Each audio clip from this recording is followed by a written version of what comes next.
The alien ship appeared above Earth's moon on a Tuesday morning. It was sleek and silver, about the size of a football stadium. The ship did not try to hide. It just sat there in space, waiting. Jake Morrison was the director of the International Space Command. He had been watching strange signals from space for 3 weeks. Now he knew what was sending them. He called his team together at the command center in Colorado. Dr. Lisa Grant was the best language expert they had. She could speak 12 human languages and had spent years trying to figure out how aliens might talk. General Pete Collins knew everything about Earth's weapons and armies. Dr. Amy Rodriguez was their top scientist. She understood things about space and energy that most people could not even imagine. They all gathered in the main control room. The big screens showed the alien ship floating near the moon. It was beautiful and scary at the same time. "This is it," Jake said to his team. "This is what we have been preparing for our whole lives." The alien ship sent a message. It was not in any human language, but their computers worked hard to understand it. After 6 hours, they had enough to know the aliens wanted to talk. A small ship left the big one. It flew toward Earth and landed at the Space Center. The landing was perfect. No dust, no noise, no damage to the ground. The alien technology was far better than anything humans had. The small ship opened, and the alien came out. The creature was 8 feet tall. Its skin looked like blue crystal that caught the light. It had 4 arms and moved with smooth, careful steps. Its eyes were large and black, like deep pools of water. Jake and his team met the alien in a special room they had built for this day. The room had cameras, computers, and translation equipment. Everything was ready. The alien spoke first. Its voice was like music mixed with the sound of wind through trees. The translation computers worked hard to change the alien words into English. "I am Commander Zackthel of the Galactic Confederation. I bring greetings from the ruling council of 400 worlds." Jake stepped forward. His heart was beating fast, but he kept his voice calm. "Welcome to Earth. I am Jake Morrison. We speak for all the people of our world." Zackthal looked at each human with those deep black eyes. "Your species has reached the level where you can travel between planets. The Confederation has rules about such species. You must choose your path." Dr. Lisa Grant was recording every word. This was the most important conversation in human history. The alien explained the choice. Earth could join the Confederation as a junior member. They would have to give up their weapons and armies. They would have to send people to work on other worlds. They would have to give the Confederation most of their resources, like metals and energy. In return, the aliens would give humans basic space travel technology. They would protect Earth from other dangerous aliens. Earth would be safe, but never truly free. What if we say no? General Collins asked. Zackthel's crystal face showed no emotion. "Then your world will be cleaned. Your species will end. Your planet will be used for its resources. This is the law of the galaxy." The room became very quiet. The humans looked at each other. They had expected this might happen, but hearing it was different. Jake asked for time to discuss the choice with Earth's governments. Zackthal agreed to wait 3 days. The alien would stay in its ship during this time. For 3 days, the leaders of every country on Earth talked and argued. Some wanted to accept the alien deal. At least humans would survive, even if they were not free. Others wanted to fight, even if they would probably lose. President Lisa Carter of the United States spoke for many people. "Freedom is what makes us human. Without it, we are just slaves who happen to be alive." But others disagreed. Prime Minister Chen Wei of China said, "Dead people have no freedom at all. We must think about our children and their children." Jake and his team met with Zackthil every day. They tried to find a better deal, but the alien would not change the terms. The Confederation had used this same agreement with hundreds of other worlds. It always worked the same way. On the third day, something went wrong.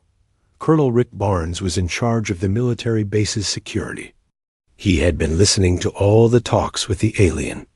Barnes believed that any deal with the aliens would destroy humanity. He thought the only choice was to fight. Barnes had been planning in secret. He gathered a group of soldiers who agreed with him. They took control of the base's weapon systems without telling Jake or the other leaders. As Jake was having his final meeting with Zak Thul, alarms started ringing throughout the base. Red lights flashed everywhere. Computer screens showed missiles launching toward the alien ship. "What is happening?" Zak Thul asked, standing up quickly. Jake ran to the control room. On the screens, he could see missiles flying toward the alien ship near the moon. The ship's shields were glowing as the weapons hit them. "Barnes, stop this now," Jake shouted into his radio. "I'm sorry, sir," Barnes replied. "But this is the only way to save humanity. We cannot trust them."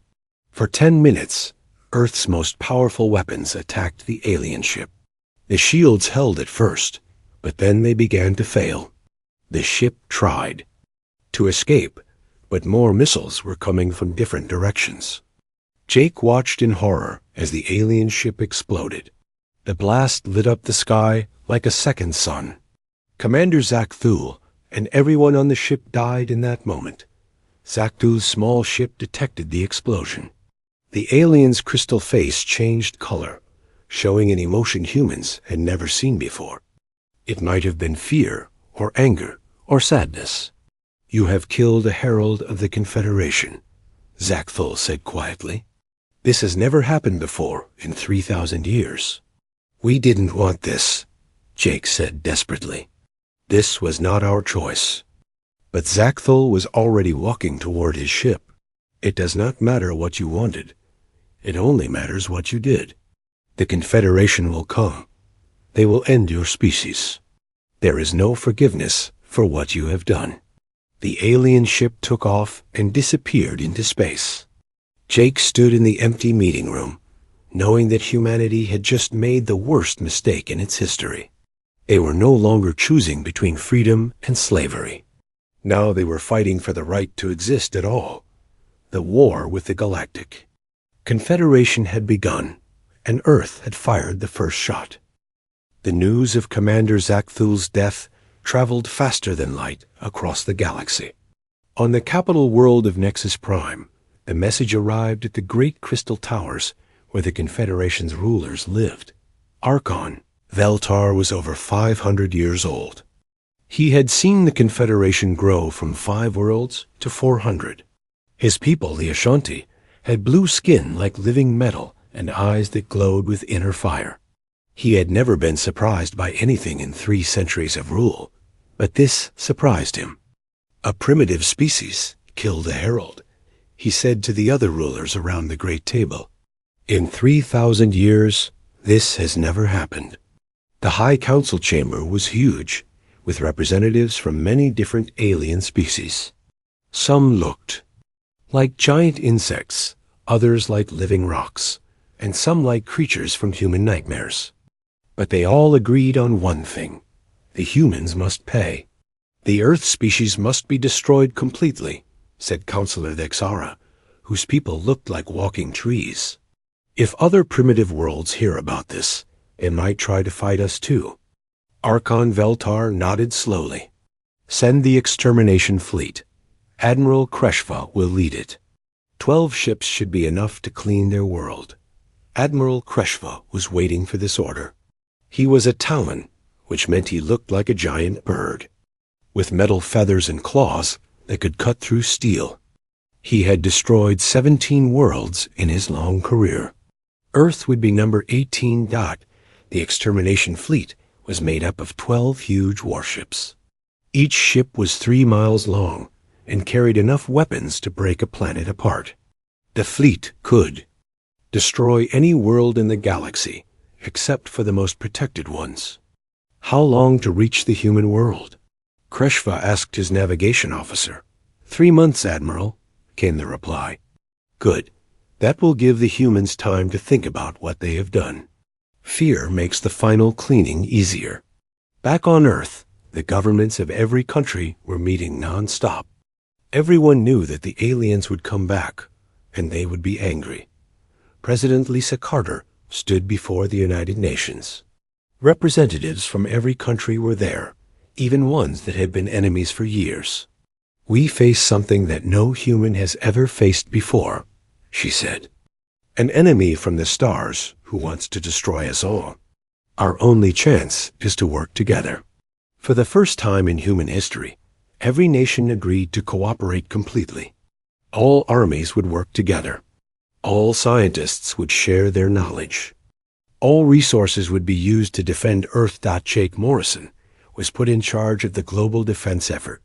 He worked from a command center built deep under the mountains in Colorado. The center was connected to every military base, every laboratory, and every government on Earth. Dr. Amy Rodriguez led the science team. They had pieces of the destroyed alien ship to study. The alien technology was far ahead of human science, but it was not impossible to understand. "Their energy systems are amazing," Amy explained to the other scientists. "They use something called exotic matter to power their ships. If we can figure out how it works, we might be able to build weapons that can hurt them." Dr. Lisa Grant was studying the alien language and culture. She had recorded everything that Commander Zach Thill had said. Hidden in his words were clues about how the Confederation thought and fought. "They have been the strongest power in the galaxy for so long that they are not used to real fights," Lisa told Jake. "They expect enemies to give up quickly. They might not be ready for a species that refuses to quit." General Pete Collins was building Earth's defenses. Every country sent their best soldiers and weapons to help. The plan was simple: make the aliens pay a high price for every mile. They advanced. The most important discovery came from studying the alien ship's computers. Dr. Amy Rodriguez and her team worked day and night to understand the alien data. "Jake, you need to see this," Amy said, calling him to her laboratory. On the computer screen was a map of the galaxy. Thousands of worlds were marked with different colors. Earth was marked in red. "What does red mean?" Jake asked. "Low priority target," Amy replied. "The aliens put us in the same group as worlds with simple animals. They never thought we could be dangerous." This was the most important thing they learned. The Confederation had not sent their best ships or their smartest commanders to Earth. They thought humans were weak and stupid. "This is our advantage," Jake realized. "They are not taking us seriously. If we can surprise them, we might have a chance." The 3 months passed quickly. Earth scientists worked miracles. They built new weapons using alien technology. They created better armor for their ships and soldiers. They developed new ways to detect enemy ships coming from space, but everyone knew it would not be enough. The alien fleet was too strong and too advanced. Earth's only hope was to fight smarter, not harder. Colonel Rick Barnes, the man who had started the war, was in prison. But even from his cell, he gave advice to the defense planners. "Don't try to fight them the way they expect," he told Jake during one visit. "They think they know everything about warfare. Show them something they have never seen before." Captain Ray Hughes was chosen to lead Earth's space fleet. He had 20 ships, small and fast compared to the alien warships, but crewed by humans who were fighting for their home. "We can't match their firepower," Ray told his captains. "But we can be smarter, faster, and more willing to take risks. That will have to be enough." The alien fleet arrived exactly when they said they would. 12 massive ships appeared at the edge of the solar system. They were so big that they could be seen from Earth with telescopes. Admiral Kreshva looked at the small blue planet through his ship's sensors. It looked peaceful and harmless. Soon it would be silent forever. "Begin the standard attack pattern," he ordered. "Target the population centers first. This will be over quickly." But as the alien ships moved toward Earth, they found something they did not expect. Hidden bases in the asteroid belt opened fire. The humans had been preparing for 3 months, and they had not wasted time. The first alien ship to be hit was surprised by the power of the human weapons. The shields flickered and went down. The ship was damaged, but not destroyed. "Impossible," Admiral Kreshva said. "Their technology is too primitive to hurt us." But the humans were not using their old technology. They were using weapons built from alien science, improved by human creativity. Captain Ray Hughes led his small fleet in a direct attack on the alien flagship. His ships were faster and could change direction quickly. The alien ships were powerful but slow. "All ships attack pattern Delta," Ray ordered. "Hit them hard and fast, then get out of there." The battle lasted for hours. The humans lost many ships, but they also damaged most of the alien fleet. When the fighting was over, only 4 alien ships were still working well enough to fight. Admiral Kreshva stared at his battle reports in shock. His mighty fleet had been hurt badly by a primitive species that was supposed to be easy to defeat. "Retreat," he finally ordered. "We will return to Nexus Prime and report what happened here." As the alien ships disappeared into space, the humans celebrated their impossible victory. They had won the first battle against the Confederation. But Jake Morrison knew this was just the beginning. The aliens would return with more ships and better plans. The next battle would be much harder. "We surprised them once," he told his team. "We won't be able to do it again. Next time, they will be ready for us." Dr. Amy Rodriguez was already working on new weapons and defenses. "Then we will have to be ready for them too," she said. The war between Earth and the Galactic Confederation had begun in earnest. Humanity had won the first round, but many more battles lay ahead. Admiral Kreshva returned to Nexus Prime in shame. His mighty fleet had been defeated by creatures that the Confederation considered to be little more than smart animals. The High Council was not pleased. "You lost 8 ships to primitives." Archon Veltar said coldly, "How is this possible?" Kreshva's metal feathers rustled with anger and embarrassment.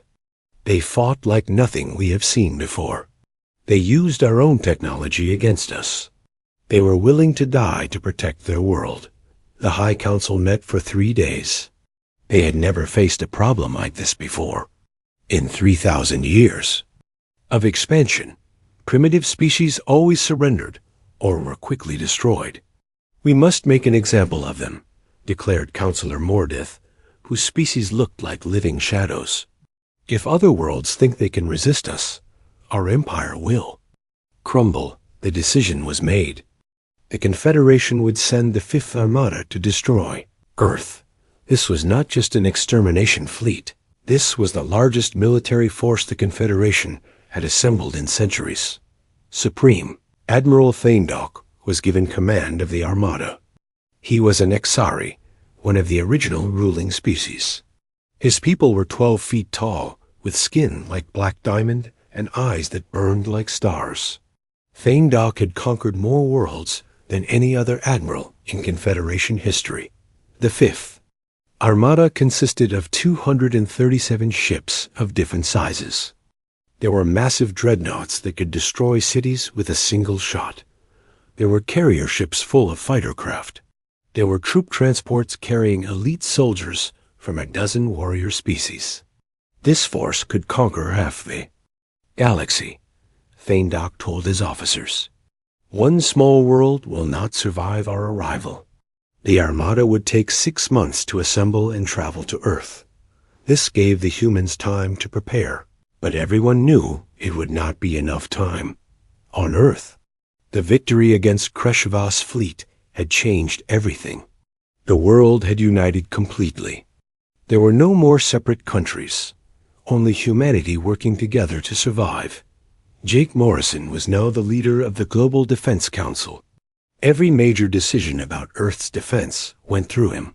The responsibility was crushing, but he carried it anyway. Dr. Amy Rodriguez had made amazing progress in understanding alien technology. Human factories were now producing weapons and ships that used alien science. But even with these advances, humanity could not build enough to fight 200 ships. "We need a different plan," Amy told Jake during one of their daily meetings. "We cannot win by building more ships. We have to be smarter." The breakthrough came from an unexpected source. Colonel Rick Barnes, still in prison for starting the war, had been thinking about the problem for months. He asked to speak with Jake. "You are thinking about this wrong," Barnes said through the bars of his cell. "You are trying to defend Earth from their attack. But what if we attack them first?" Jake stared at him. "Attack them? With what?" "They have 200 ships. We have maybe 30 that can fight in deep space." "That's exactly why it might work," Barnes replied. "They won't expect it. They think we are too weak and scared to leave our own solar system." The idea was crazy, but the more Jake thought about it, the more sense it made. The Confederation expected humans to stay near Earth and wait for the attack. A strike against their staging area might catch them completely. Off guard. Dr. Lisa Grant had been studying captured Confederation military files. She had learned about their battle tactics and how they organized their fleets. They grouped their ships together for protection, she explained to the War Council. If we could cause damage to ships in the center of their formation, it might create a chain reaction. Dr. Amy Rodriguez had been working on a new weapon system based on alien technology. It was dangerous and untested, but it might be powerful enough to hurt the big alien ships. "The quantum destabilizer can make their ship engines explode," she said. "But we have to get very close to use it. And we only have enough materials to build a few of them." Captain Lisa Torres volunteered to lead the mission. She was one of Earth's best space pilots and had fought in the battle against Kreshva's fleet. Her ship, the Defiance, was humanity's newest and fastest vessel. "I'll take 5 ships," Torres told Jake. "We will hit them as hard as we can, then get out of there. Even if we don't destroy them all, we might slow them down." Jake knew it was a desperate plan. The 5 ships probably would not come back. But if they did nothing, Earth would certainly be destroyed when the Armada arrived. "Do it," he decided.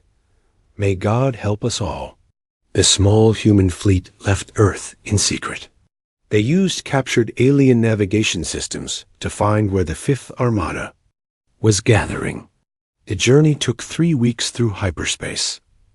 When they arrived at the Kepler 442 system, the humans saw something that made their hearts sink. The Confederation fleet was even larger than they had expected. Hundreds of ships filled the space around the system star. "Dear God," whispered Lieutenant Sam Parker, Torres' second in command. "How are we supposed to fight all of that?" "Captain." Torres studied the alien formation through her ship's sensors. The ships were grouped together, just like Dr. Grant had predicted. The largest vessels were in the center, protected by smaller ships around them. "We go in fast and hit the big ships." "In the middle," Torres decided. "If Amy's weapon works, we might be able to cause enough damage to scatter their fleet." The human ships approached the alien formation at maximum speed. Their small size and advanced stealth systems kept them hidden until they were almost on top of the enemy. Supreme Admiral Feindok was reviewing battle plans when his sensors detected the human ships. For a moment, he could not believe what he was seeing. "5 ships?" he asked his tactical officer. "They sent 5 ships to attack my entire armada?" "The readings are correct, Admiral," came the reply. "They are very small vessels, but they are moving extremely fast." Feindok was more curious than worried. What do they think they can accomplish? This must be some kind of suicide mission. The human ships reached the center of the alien formation before the Confederation could react. Captain Torres aimed her ship at the largest dreadnought and fired. the quantum destabilizer. The effect was immediate and terrible. The alien ship's engines began to fail, creating a massive explosion that spread to nearby vessels. The exotic matter that powered their ships was becoming unstable. "All ships, fire at will," Torres shouted over the radio. "Hit everything you can." The other human ships fired their weapons at the largest alien vessels. More explosions followed. As ship after ship lost power and began to break apart, Supreme Admiral Feindok watched in horror as his flagship began to lose power. The explosions were spreading through his formation like a disease. "How is this possible?" he demanded. "What kind of weapon are they using?" But there was no time for answers. The chain reaction was spreading faster than his crews could respond. Ship after ship was destroyed or damaged beyond repair. The battle lasted only 20 minutes. When the explosions finally stopped, more than half of the Fifth Armada was gone. The remaining ships were scattered and confused. Captain Torres tried to escape with her small fleet, but the aliens were not completely helpless. Enemy fighters caught up with 3 of the human ships and destroyed them. Only Torres and one other ship made it back to hyperspace. Supreme Admiral Feindok stared at the wreckage of his mighty fleet. In 20 minutes, a handful of human ships had accomplished what should have been impossible. "Send a message to Nexus Prime," he ordered quietly. "Tell them that the humans have struck first. Tell them that we underestimated them again." When Captain Torres returned to Earth, she brought news of the most important victory in human history. The Fifth Armada had been destroyed before it could attack Earth, but Jake Morrison knew that this victory had cost them something important. The humans had shown the Confederation their most powerful weapon. Next time, the aliens would be ready for it. "We won this battle," he told the Global Defense Council, "but we may have lost the war. They know what we can do now. They will not make the same mistake again." Dr. Amy Rodriguez was already working on new weapons and defenses. "Then we will have to find new ways to surprise them," she said. The war between Earth and the Galactic Confederation continued. Humanity had struck a great blow against their enemies, but the Confederation was vast and powerful. The real test was still to come. The destruction of the Fifth Armada sent shockwaves through the entire Galactic Confederation. On Nexus Prime, the High Council met in emergency session. The Great Chamber had not seen such anger and fear in 1,000 years. Archon Veltar stood before a holographic display showing the wreckage in the Kepler 442 system. More than 150 ships destroyed. Thousands of trained crew members dead. The pride of the Confederation fleet reduced to floating metal. "This is not possible," Counselor Thexara said, her tree-like branches shaking with rage. "No primitive species has ever defeated a Confederation armada." But the evidence was right in front of them. The humans had done the impossible twice now. First they had hurt Admiral Kreshvos' fleet. Then they had destroyed Supreme Admiral Feindok's armada. "The humans are not primitive," said Counselor Mordeth quietly. "We have been wrong about them from the beginning. They are dangerous." For 3 days, the Council debated what to do. Some wanted to gather an even larger fleet and crush Earth completely. Others suggested trying to make peace with the humans before they became even stronger. Archon Veltar made the final decision. "We will assemble the Grand Fleet. Every ship, every weapon, every soldier in the Confederation will be used to end this threat. The humans will be destroyed, and their world will be made an example for all time." The Grand Fleet was something that had never been assembled before. Ships were called back from the farthest reaches of the galaxy. Every member species was ordered to send their most powerful vessels. The fleet would number over 1,000 ships, but building such a huge force would take time. Ships had to travel from hundreds of different worlds. Supplies had to be gathered. Crews had to be trained to work together. The process would take at least a year. This gave Earth precious time to prepare, But it also meant that the final battle would be unlike anything the galaxy had ever seen. On Earth, the news of the Grand Fleet's assembly was both terrifying and inspiring. Humanity had accomplished something amazing, but now they faced the full fury of an entire galactic empire. Jake Morrison called together every leader, scientist, and military officer on Earth. The meeting was held in the Deep Command Center under the Colorado Mountains. "We have 1 year," he told the assembled group. 1 year to prepare for a battle. That will decide if humanity survives or becomes extinct. We must use every day wisely. Dr. Amy Rodriguez had been studying the technology captured from the destroyed alien ships. She had made discoveries that even she could hardly believe. The Confederation's technology is advanced, but it has not changed much in thousands of years, she explained. They have become comfortable with their superiority. They stopped trying to improve. This was humanity's advantage. While the aliens relied on old technology, humans were inventing new things every day. The combination of alien science and human creativity was producing weapons and ships that the Confederation could not imagine. Captain Lisa Torres had returned from her mission as a hero, but she was already planning the next attack. The success against the Fifth Armada had given her new ideas. "We cannot wait for them to come to us," she told Jake.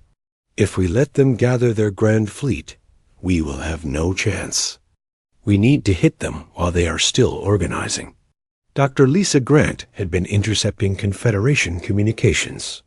Her language skills had improved so much that she could understand most of their military messages. "They are gathering ships at 7 different staging areas," she reported. "If we could attack those areas while the ships are still arriving, we might prevent them from forming the Grand Fleet." It was another desperate plan, but humanity had learned that desperate plans sometimes worked. Jake approved a series of raids against the Confederation's staging areas. The raids began 6 months after the destruction of the Fifth Armada. Small groups of human ships attacked alien gathering points across the galaxy. The attacks were hit-and-run missions: strike fast, cause damage, and escape before the aliens could respond. Captain Sam Parker led one of these raids against a staging area in the Vega system. His 3 ships destroyed a supply depot and damaged 2 alien cruisers before escaping into hyperspace. Captain Maria Santos attacked a fuel depot in the Altair system. Her ships used new stealth technology to get close to the alien base before striking. The explosion from the destroyed fuel tanks could be seen from 3 light years away. Each raid was successful, but the cost was high. Many human ships were lost, and the Confederation began to adapt to the new tactics. They started using better defenses and faster response times. The most important discovery came from Lieutenant Tom Bradley, who had been studying captured alien prisoners. The aliens were starting to show something that the Confederation had not seen in centuries: fear. "They are scared of us," Bradley reported to Jake. "For the first time in their history, they are facing an enemy they don't understand. This is making them make mistakes." The psychological warfare was just as important as the physical battles. Across the galaxy, other species were hearing about the humans who could defeat the mighty Confederation. Some worlds began to rebel against their alien rulers. The planet Kerrigan 7 declared independence from the Confederation. The mining world of Asteroid Station 47 stopped sending resources to Nexus Prime. 3 other species began secret negotiations with Earth. The Confederation was facing its greatest crisis in 3,000 years. Their empire was starting to crack, but the aliens were not giving up. As the year progressed, the Grand Fleet continued to grow. Despite the human raids, over 800 ships had been assembled at the main staging area near the galactic core. Fleet Admiral Zextoth was given command of this massive force. He was a Nexari like Feindok, but older and more experienced. He had been fighting battles since before humans had discovered fire. "The humans are clever," he admitted to his staff. But cleverness cannot overcome overwhelming force. When we reach their world, there will be no escape for them. The Grand Fleet was unlike anything the galaxy had ever seen.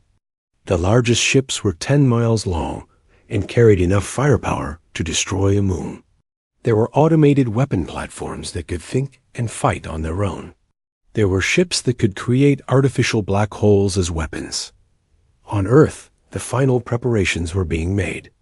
Every human settlement in the solar system had been turned into a fortress. The asteroid belt was filled with hidden weapon platforms. Even the moon had been covered with defensive systems that Dr. Amy Rodriguez had developed. Humanity's final weapon, the quantum storm generator. It was based on technology that the aliens had never seen before. If it worked, it could destroy hundreds of ships at once. If it failed, Earth would be defenseless. "This is our last card to play," Amy told Jake as they watched the huge machine being assembled in orbit around Earth. "If this doesn't work, nothing will." Jake looked up at the stars, knowing that somewhere out there, the largest military force in galactic history was heading toward Earth. "It will work," he said quietly. "It has to work. Because if it doesn't, humanity ends here." Captain Lisa Torres was preparing for what everyone knew would be the final battle. Her fleet had grown to over 50 ships, still tiny compared to the Grand Fleet, but crewed by humans who had been fighting this war from the beginning. "We have done the impossible before," she told her captains. "We started this war as primitives who barely knew how to fly between planets. Now we are the most feared military force in the galaxy. Let's show them why." The Grand Fleet was 3 weeks away from Earth when the final battle preparations were completed. Humanity had done everything they could do. Now they could only wait and see if it would be enough. In the deep command center, Jake Morrison stood before a map showing the approaching enemy fleet. 800 ships filled with aliens who wanted to end the human race forever. "This is it," he said to his staff.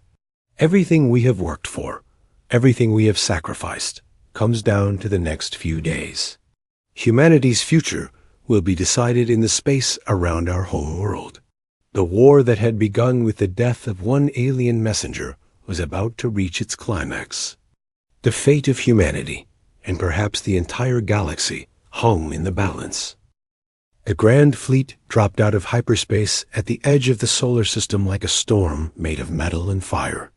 800 ships stretched across space in a formation so large it could be seen from Earth with the naked eye. The largest vessels were like floating cities, bristling with weapons that could crack planets.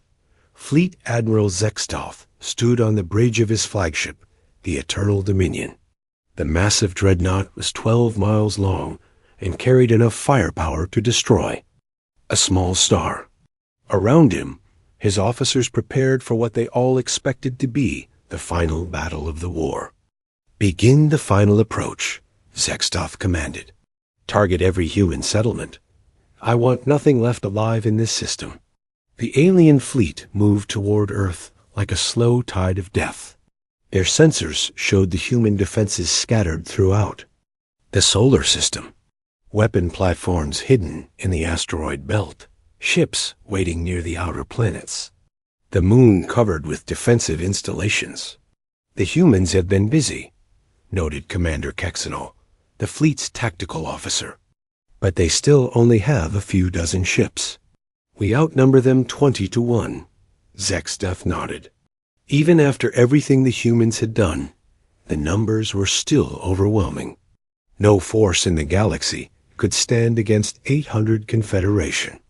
Ships working together out in the command center deep under Earth's surface.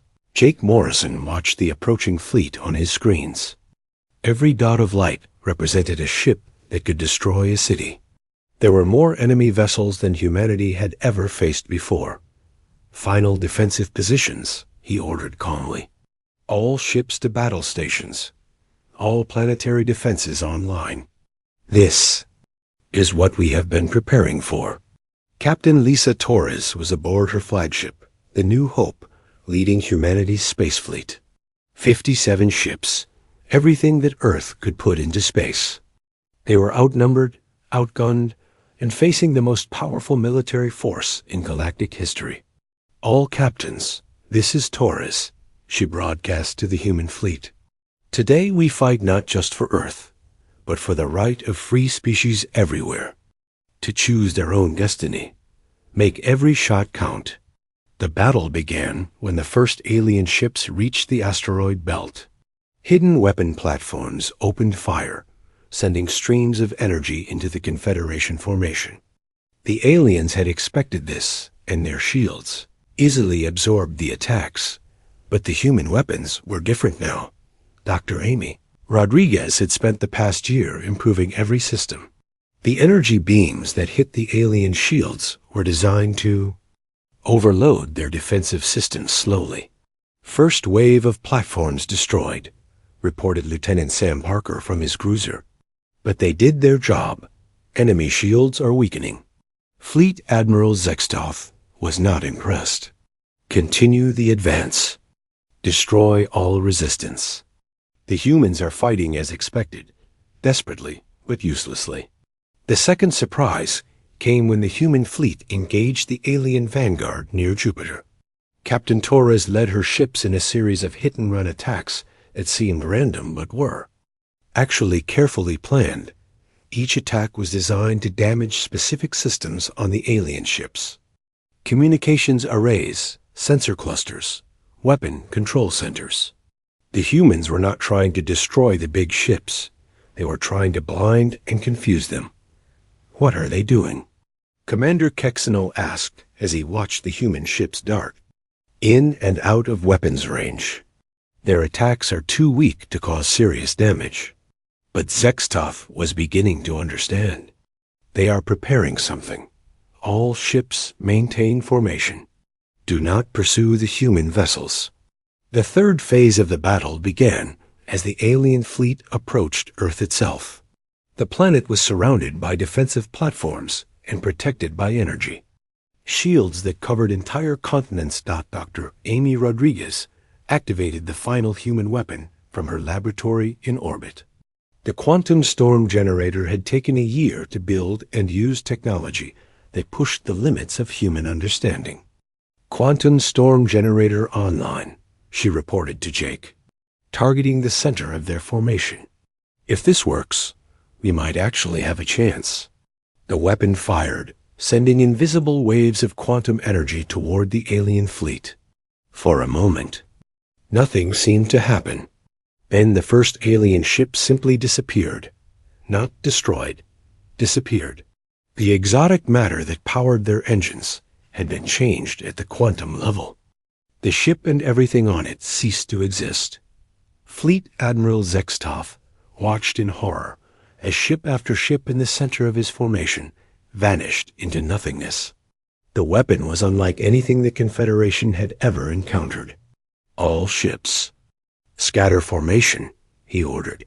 Emergency retreat to minimum safe distance.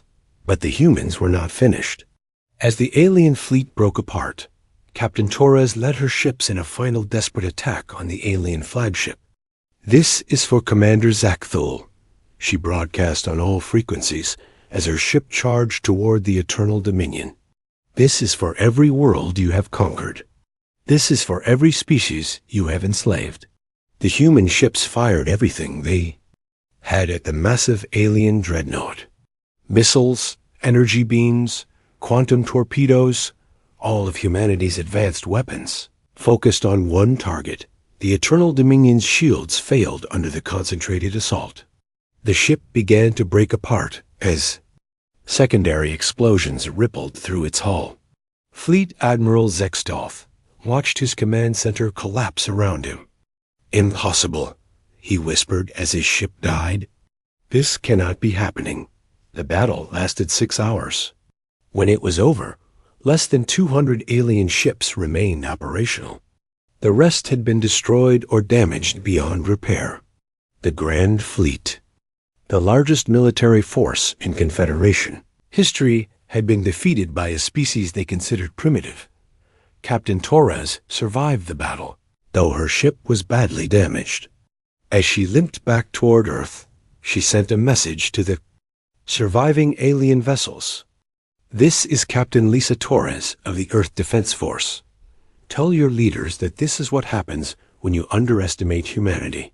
Tell them that Earth will defend itself against anyone who threatens our freedom." The surviving Confederation ships retreated into hyperspace, carrying news of the impossible defeat back to Nexus Prime. The galaxy's greatest military power had been humbled by a species that had barely learned to travel between stars. On Earth, the celebrations lasted for days. Humanity had not just survived, they had won. The species that had been marked for extinction had defeated the greatest empire in the galaxy. But Jake Morrison knew that the war was not over. The Confederation was wounded, but not destroyed. They would eventually return, probably with new weapons and better tactics. "We have won the right to exist," he told the Global Defense Council. "Now we must win the right to expand. The galaxy is a big place, and humanity deserves a place in it." Dr. Amy Rodriguez was already working on new technologies based on what they had learned from the battle. "The Confederation's technology has not changed in thousands of years," she said, "but human technology improves every day. Next time they come, we will be even stronger." The victory had consequences that reached far beyond Earth. Across the galaxy, other species began to rebel against Confederation rule. The empire that had seemed unshakable was cracking apart. On the world of Kerrigan 7, the local population declared complete independence. 3 more star systems followed within days. The news of humanity's victory spread like wildfire through the slave worlds. The planet Altair 3 sent a secret message to Earth. "We wish to join the human alliance against the Confederation. Will you help us fight for our freedom?" Similar messages arrived from dozens of worlds. Species that had been conquered centuries ago were ready to fight for their independence. Inspired by humanity's example, Jake Morrison realized that Earth had started something much bigger than a simple war for survival. They had begun a galactic revolution against tyranny. "The Confederation's first mistake was killing our messenger," he said during a broadcast to the entire galaxy. "Their second mistake was underestimating Earth. Their third mistake was thinking that freedom was something they could take away from any species that wanted it." Captain Lisa Torres was promoted to Admiral and given command of humanity's growing fleet. New ships were being built using the most advanced technology humans had ever developed. Earth was no longer just defending itself. It was preparing to take the fight to the enemy. "The galaxy is big enough for free species to coexist," Torres announced. "But it is not big enough for empires that enslave others. The Confederation will learn this lesson, one way or another."